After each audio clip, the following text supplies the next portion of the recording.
In his new autobiography, Game, Hill talks about his love affair with basketball and the lessons he learned along the way. Hill is also a basketball analyst for CBS. He's one of the best in the business in Turner Sports and joins us right now, first on CBS Mornings. Thank you for joining us. We're all huge fans. How are you doing? About you all morning. Oh, thanks for having me. Huge fan of all of you and excited. It's finally here. The book is out.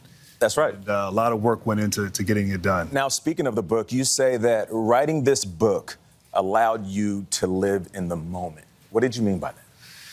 Well, I think as an athlete, and you can probably attest to this, I think you're so caught up in you got to compete, you got to keep fighting every day. You don't get a chance to really reflect on your life, reflect on your accomplishments, your failures, your disappointments. And so this exercise, going back now almost 50, as someone middle-aged, to go back really over your life and what lessons you learned, look at it from a different standpoint, but live in those moments again was exciting, also at times a little scary as I went through it. Yeah, it's amazing seeing you overcome doubt, right? You think it's somebody at your level of ability and talent would not have that doubt. But when you're a freshman in high school and they want to put you on varsity, you don't think you're ready for it yet.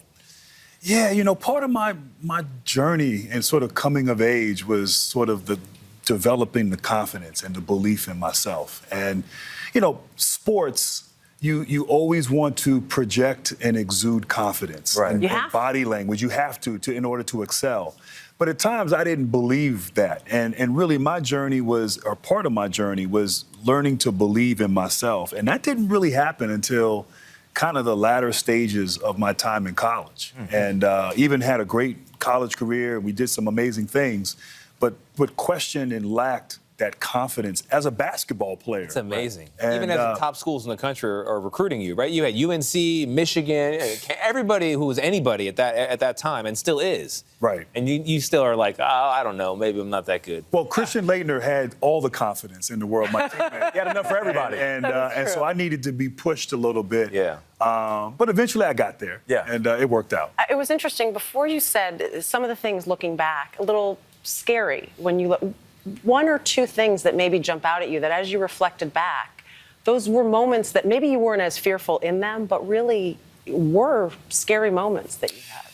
Yeah, I mean, I think for me, I went through some tough times with my injury, and everybody knows in health, and everyone knows that I got hurt, but they don't know the detail. And I walked the reader through, very descriptive, very detailed, and so you're living in that moment. And when it happened 20 years ago, I'm just looking ahead. I'm staying positive. I'm fighting. I'm in the midst of it.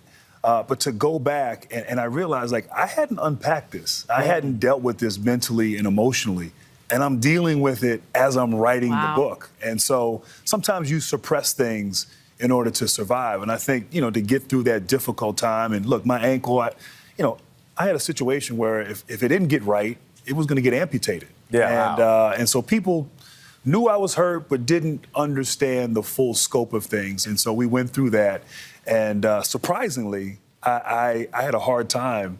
And I realized I didn't deal with it in real time. Yeah. I was dealing with it 20 years later. And like you said, there's a difference between being hurt and being injured. Right. But speaking of your injuries, Magic Johnson once said, like everybody who loves basketball has said, if Grant Hill never got hurt, he would have went down as one of the greatest players of all time. You are already great. He still does. But they are talking about Michael Jordan level great. Oh, I could make that argument. What is it like hearing that?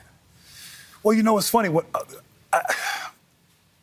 I know you hear it often. Yeah, I mean, I've heard that, and I never really embraced that, and I never thought about that. But the book kind of forces you to do that, and I kind of got a little bitter, you know what I mean? And what I mean is because I was on this incredible trajectory, and then all of a sudden that was derailed, and so even the Hall of Fame, that enshrinement ceremony should be an ultimate celebration. I'm thinking I got in the Hall of Fame and I had an incomplete career. If I could have just, working through all of that later right now is something, and I get into that a little bit in the book. Well, listen, it's a great book. Game is on sale today.